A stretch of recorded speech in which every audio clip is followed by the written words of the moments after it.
What the hell am I doing in the basement? What the hell is this? Oh, I get it. Jigsaw. Alright, let's see what you have to say. Hello, Andrew. I want to play a game. You and your associates have built Cellar Productions reviewing movies. Movies that do not test your will to continue watching. You will review my movie, one that is so disgusting and vile that only the ones with the strongest stomachs can endure its trials. But if you choose not to, you will be subjected to watching only romantic comedies for the rest of your life. Make your choice. So, let's talk about Saw 10. As you may have picked up on the fact from the last video on this channel about the Saw franchise, I myself was super excited to see Saw 10 in theaters. This was actually the first Saw movie that I'm able to see in theaters, seeing as Spiral I was only able to see at the Marshfield Drive-In. That being said, I'm not a fake fan. I've seen all the movies, I know what happens, I know the characters, I know the traps. I never thought I'd say this, but I think I'm in love with the Saw movies. So, the thing I was looking forward to most in Saw 10 was the fact that this movie was going to be all about John Kramer. Now, I know what you're saying, but Andrew, John Kramer was already the main character in all of the Saw movies. And yeah, you're right, he's the main character. But out of these main characters, he's probably got the least amount of screen time, seeing as he bites the dust in the third movie. Even in Saw 1, 2, and 3, when he's still alive, he doesn't feel like the spotlight is on him. The spotlight is on his victims. That's not a bad thing, but to me, John Kramer was always the most intriguing piece of these movies. The thing that always kept me coming back and wanting to know what happens next in his story. Or rather, what already happened that were going to be shown in the flashbacks. You get what I'm trying to say. So, Saw 10 takes place in between Saw 1 and Saw 2. Kramer hears about a new experimental treatment that can hopefully cure the cancer that he has on his brain. He has to wire tens of thousands of dollars to these doctors that are stationed in Mexico before he makes the trip down there and experiences this, well, what he thinks is brain surgery. What we later come to find out was just a sham. All of it was just a ploy to get his money and the money of countless others that are being preyed upon by these fake doctors. John finds out about this and, being John Kramer, gets these people kidnapped and put into jigsaw traps. That's the basic plot of the movie. I know it's a little bare bones, but honestly, when you watch a Saw movie, you don't watch it for the plot necessarily. You really watch it for John Kramer and the traps. What I did really like about this movie in the first act was that when John decided he needed to kidnap these people, he takes out a cell phone and calls one of his close friends, Detective Hoffman. It's not said outright, but John says something along the lines of, "Detective, I need your help." And to me, somebody who's seen all the movies, knows all too well who he's talking to. And I thought that was going to be a big enough involvement for Detective Hoffman in a movie that was all about Kramer. I have to say though, when Detective Hoffman showed up in the end credits scene, I did clap a little in the theater. And honestly, I wasn't the biggest fan of Detective Hoffman in the Saw movies that he was in, but I couldn't help but get a little bit excited when I see him in Saw 10. Speaking of side characters, it was also really cool to see Shawnee Smith reprise her role as Amanda Young. While I don't think her role was super critical in the film, it was definitely a necessary proponent to help John put these people into saw traps, develop the traps, kidnap these fake doctors, and honestly, it was really just cool to see her more flushed out as an apprentice of Jigsaw, rather than maybe some of her earlier introductions where she was still recovering from her addictions. The Amanda in this movie, while still not totally confident of her Jigsaw abilities, is definitely placed there in an endearing way in order to help John fulfill his mission, not only in this film, but in later films, as we all know. The biggest takeaway from Saw 10 is that Tobin Bell is fully capable of outclassing anyone in the Saw franchise. I personally think that he is a fantastic actor, and after binging this entire series, I really put Tobin Bell near the top of the list of horror people that I need to meet, right up there with Kane Hodder. Kane, if you're watching, come to the Boston area sometime soon.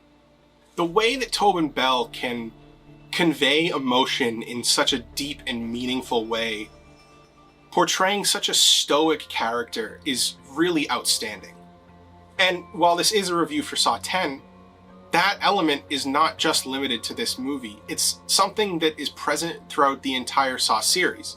Anytime that John Kramer is on the screen, he absolutely steals the show, which is why I don't understand why he wasn't a bigger focus for the franchise. I know narratively he needed to die, but don't you think that after his death, it took a little bit of enjoyment away? No disrespect to Detective Hoffman, but Hoffman's not John Kramer. I think this movie was fairly well made and very well structured for a Saw film, regardless of whether or not the walking into the sunset ending was a little bit cliche. I mean, it makes sense considering this could be the last Saw movie, but it's not really the last Saw movie. You know what I mean? I think with the inclusion of the end credit scene that takes place in the legendary bathroom, that sort of wraps up the movie better than the walking off into the sunset. It's just a little too happy ending for a Saw movie, maybe. But you show that somebody is about to get mutilated.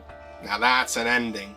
Now we can't talk about a Saw movie without talking about the traps. Before I share my thoughts, I'm going to turn it over to my friend. You know him, you love him, Christian. Hey, you spooky freaks, Christian here. So definitely my favorite trap from Saw X had to be the scene where the kid is in the room and it's the eye suction. Long way of saying. I think that was pretty unique. However, did get spoiled in all the trailers and the poster. Kind of got the whole movie kicked off and, brought back vibes to some of the original traps and whatnot. And yeah, that was definitely my favorite trap in Saw X. Of the 7 traps that I have listed here, I think a couple of them were a little tame for Saw standards. I'm not saying I'd want to be put in them, but, when you watch the whole movie and you see things like the twist or the multi-room games, when you see Gabriella hanging from the ceiling getting burned, it maybe doesn't seem that bad. However, the other traps were absolutely vile, and I loved them. The eyeball vacuum, although only being an imagination of John, is pretty disgusting. The finger snapping doesn't seem that bad, but getting your eyes sucked out by an industrial grade shop vac, that's disgusting. That's terrible. Gross. And if you ask me, I think the eyeball vacuum is going to become the iconic trap from this movie. And I know it wasn't John who did it. It was the money-hungry doctor that was being put into her own game. But the fact that she would put an innocent child into one of Jigsaw's traps is mind-blowing. And to tell you the truth, the risks that were taken putting that scene in the movie gives off the same energy of the first one crossing that line into murder and mutilation that I think put Saw on the map. Do I want to see it again? No, of course not. I still haven't rewatched Dr. Sleep for that same reason. It's that kind of thing that steadily reinforces the Saw franchise's credibility in this subgenre of horror. The gas trap at the end didn't really do it for me. It didn't feel like a Jigsaw trap. It sort of just felt like 2 people duking it out to see who would win. And while it was still entertaining, it just doesn't hold the same weight for me as somebody getting their limbs chopped off. God, I sound terrible right now, but you're watching this, I'm saying it, we're in the same boat. I do think the most blood-churning trap in this movie, though, was self-inflicted brain surgery, where the guy had to cut out a piece of his brain and melt it down in order to get out. Obviously, he fails. The Aztec mask covers his face and burns him to death, essentially. I just think that from the second he picks up the saw to cut through his own skull to the second he breathes his last breath getting burned, just what a terrible way to go out. He deserved it, though. Final point I want to make about Saw 10 is that I think it's sort of similar to 3 from Hell. Don't know if you've ever seen it, the third in the Rob Zombie's Firefly trilogy.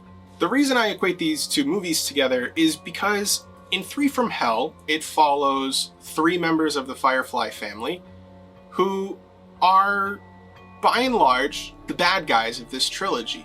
They are the bad people, the murderers, the ones that you want to see locked up. But when the third movie comes around, and the movie focuses on them as protagonists rather than them as antagonists, a so-called bigger evil comes along and starts to fight against the Firefly family. As a fan, you're almost forced to feel that you want the Firefly family to survive. You want Baby to win. You want Otis to win.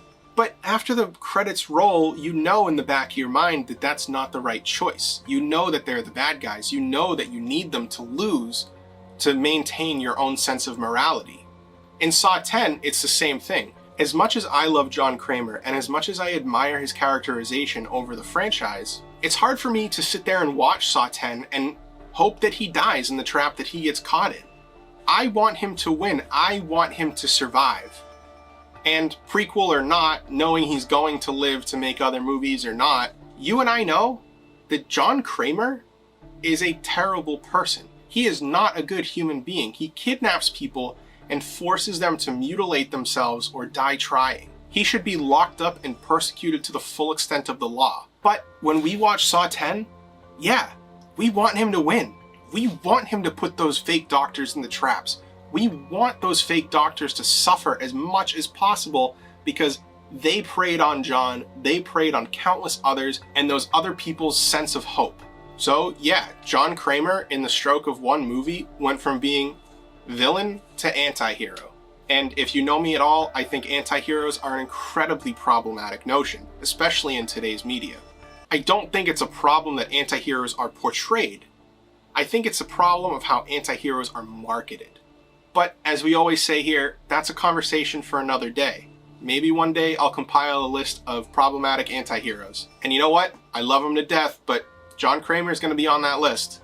All in all, I thought Saw 10 was an awesomely entertaining movie. I think that giving John Kramer the spotlight finally was a perfect way to cap off the series if there are no more films after this. Certainly a better way to cap it off than Spiral. And thus that makes the walking into the sunset ending still cliche, but it fits a little bit better with that notion. So if you do have a strong stomach, please do yourself a favor and check out Saw 10. The traps are disgusting, the story is entertaining, and the characters are great. Or don't. But if you don't, you'll have a bad hair day tomorrow. The choice is yours.